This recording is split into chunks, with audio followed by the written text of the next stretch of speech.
sort of far ahead of his property is named after Vuyisile. And we actually thought that it would be a good that we actually do as our first play to be dedicated to Vuyisile.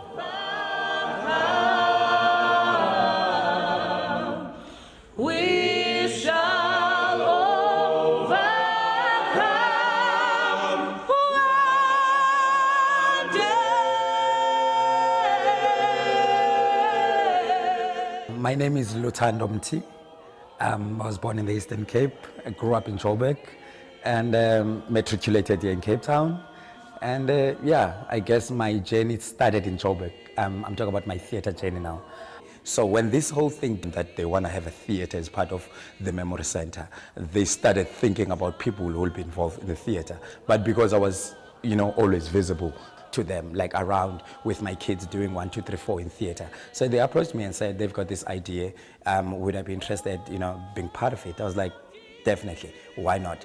The reason being, I didn't know who Vuyisile was. So I got interested. The first guy to be executed in 1964, as an MK regional commander or something like that, the unionist, the writer, the poet, that's Vuyisile. So to me, it just made sense. I was like, okay, I'm not sure what story would it be, but definitely there'd be a lot of music because he was also a composer. He composed beautiful songs like the song that Mam Miriam Makeba used to sing, Nansi Ndote Mnyama Fere Vuti. So my interest just said, you're gonna do it.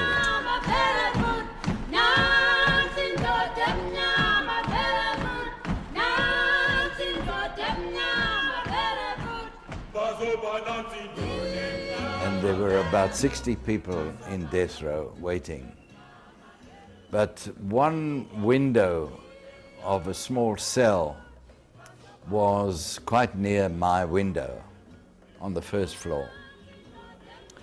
And when people were going to be hanged, they were put in that cell for a week.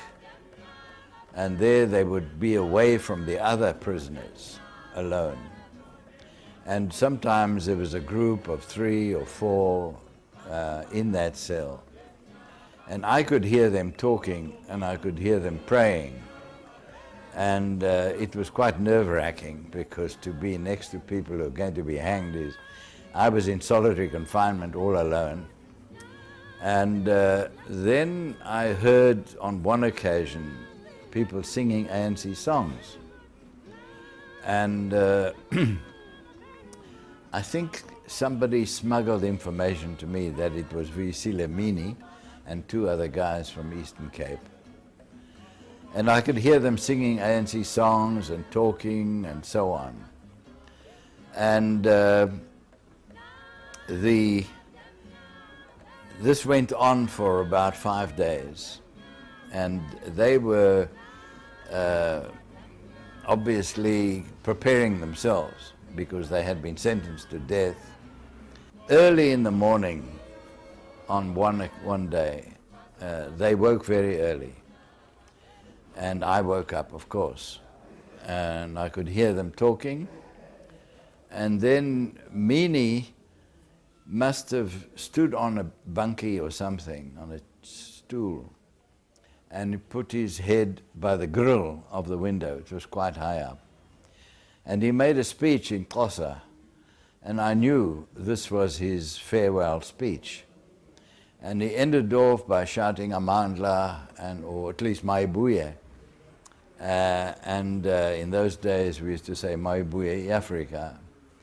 So he made the speech in a very strong voice. He was speaking to the world.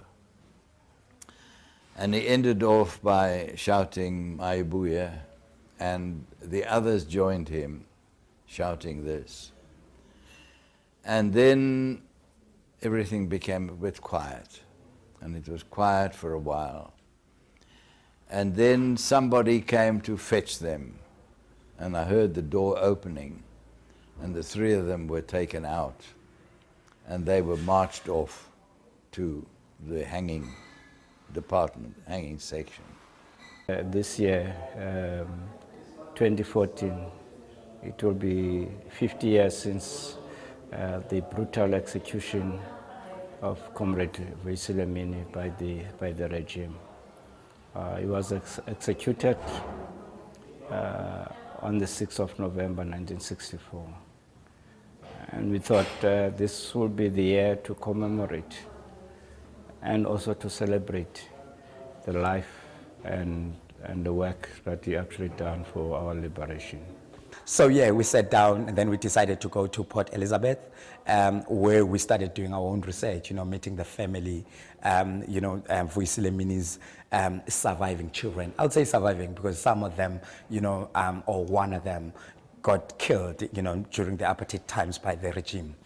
So we met Budim Lungwana, who's a third born on Vuyisile Mini.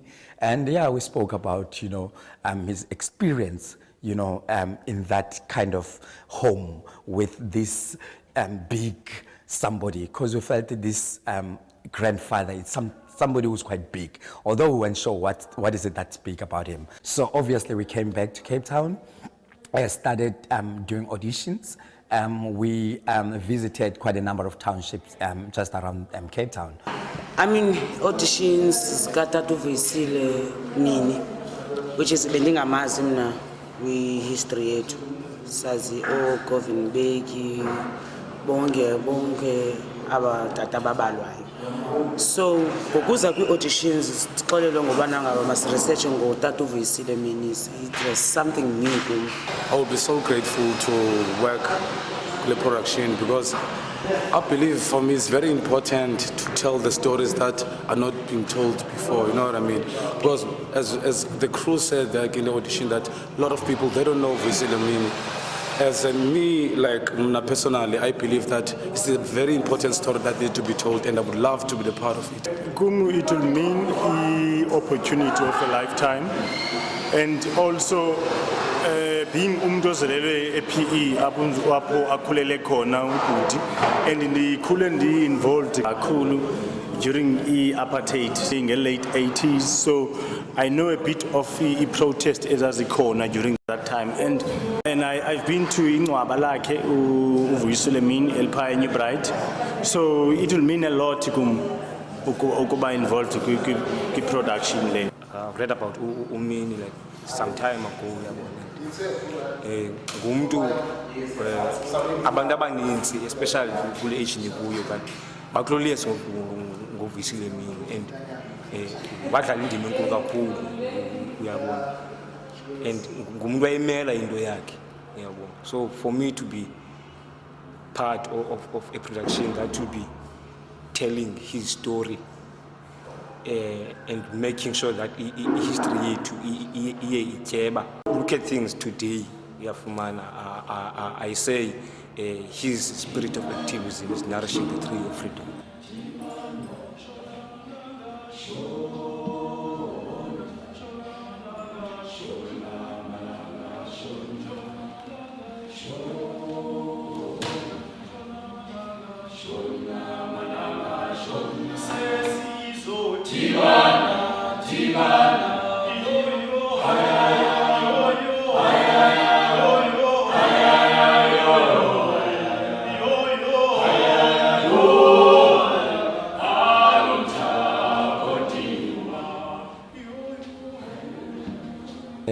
Then we got a beautiful, dynamic, energetic cast of 14 performers, about 5 women and 9 men, which consists of professional actors, I must say. So yeah, we started rehearsals, and it's an exciting process.